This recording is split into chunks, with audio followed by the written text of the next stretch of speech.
Welcome to Throwforward Thursday. My name is Graeme and we're going to jump into the future, especially the future of the top floor of the headquarters of your business, the top floor where all those senior executives sit.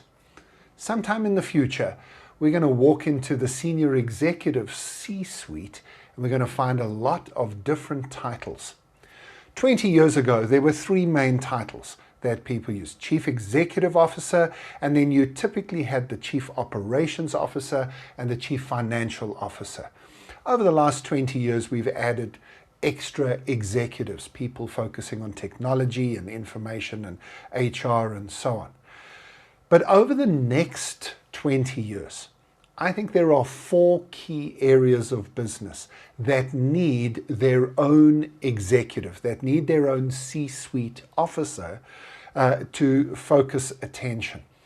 The first is the future of our people. The second is our customers. The third is the growth of our business, especially the complexity of multinational growth and working in larger ecosystems. And the fourth area is innovation.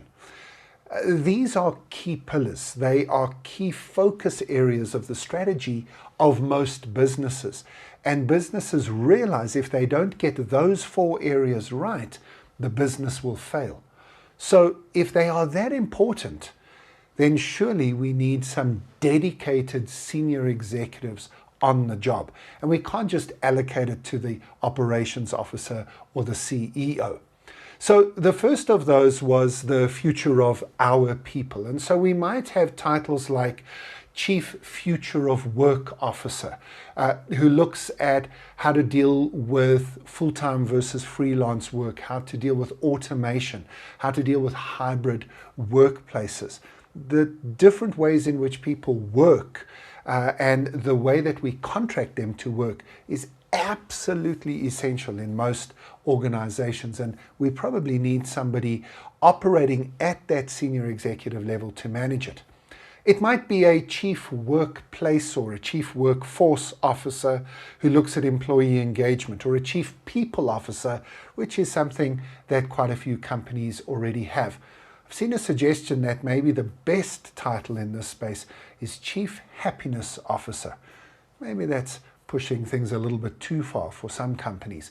But I like the idea that the focus of this chief officer is not just on being on the top floor, away from the people, and that's not what I think the future of the executive suite is. I think they should get out of their ivory tower, come into the open plan office, sit on the bottom floor, be a lot more accessible to everybody. But maybe this focus on our people should be more focused on the outcome that we want, which is engagement, and maybe happiness is the way to describe that, rather than focus more on the inputs and the processes and systems. And I think that that's part of the future of the C-suite as well. The second area I suggested was the focus on customers. And here I think we'll see titles like Chief Data Officer. This is different from information.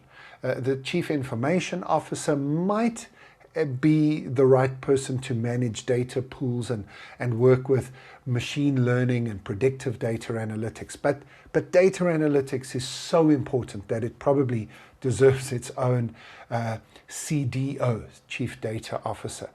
But I think we also need to go further than that, again, to look at what are the outputs of having good information, good data analytics. And so you might want to have the Chief User Experience Officer. We already have great examples of this, although they didn't have that title. Marissa Mayer, who was Google's 20th employee and worked for many, many years to manage the front page of Google. That little strip where you go in and it just has the Google title, and then that little strip, what do you want to search for? That was basically her whole job. She was smarter than just looking after a blank page. She was, for example, one of the team that brought AdWords to Google, all about the user experience, which included design. And there's my second example, Johnny Ive. Now, Sir Johnny Ive was also one of the early employees at Apple And most people don't know his name, but he was basically responsible for the entire look and feel of Apple products. A lot more than just the design of the icons and the colors of the logos, although that was part of it, but the entire user experience. And his view was, if you need a manual, you haven't finished designing yet. It should all be intensely intuitive, entirely easy to use. And we got to get that right in every industry. 2 tech examples, but this is in everything from transportation to banking. The third area that I was talking about was the ecosystem in which you work and the complexity of that ecosystem. So maybe you want a chief ecosystem officer. A chief globalization officer might be a little bit too niche.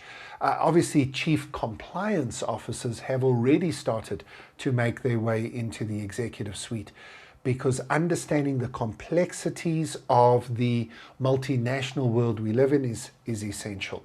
And so somebody that can help you to cross boundaries and barriers, break down silos, deal with your partnerships and your alliances and the platforms that you're on, a chief ecosystem officer. And then the final piece was innovation. Innovation is so important. I don't have a client that doesn't have the word innovation somewhere in their strategy document, their vision statement, their goals and objectives. So why don't we have a chief innovation officer to make sure that innovation flows through the system? Maybe you want something like a chief change officer, a chief transformation officer, although that has the diversity and inclusion angle. And now we're back to step 1 again with our people. And maybe we do need a chief diversity officer who is the chief innovation officer, who engages with the chief transformation officer, and so now the list goes on and on. I'm not just suggesting that we create titles for the sake of it, but I am suggesting that the C-suite of the future looks very different, and that the future of work demands new skill sets, new leadership approaches, new structures and systems. So hopefully we'll see sometime in the future a new way of dealing with executive senior leadership as well. My name is Graeme Codrington, and this is what I do. I think about the future, I help people to jump into the future and imagine what the world looks like, especially the future world of work. Thanks for joining me in this Throwforward Thursday. I hope to see you again next week. I'll see you then.